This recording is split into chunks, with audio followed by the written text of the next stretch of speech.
После того, как была издана моя книга, меня почему-то посетила мысль, почему многие азизы эти не охраняются законом. Мне предложили внести их в реестр как памятники культурного наследия через Министерство культуры. Я собрал материал, собрал документы, написал 25 заявлений. Из 25 заявлений 3 азиза были внесены как памятники культурного наследия. То есть это не захоронение, это 3 источника.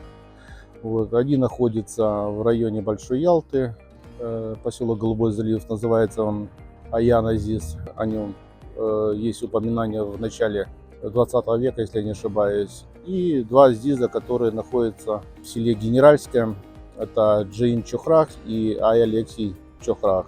Остальные заявления пока требуют тщательного изучения и рассмотрения, потому что некоторые азизы своими глазами видел, они находятся в поле, и с каждым годом трактора приближаются все ближе и ближе к этим захоронениям.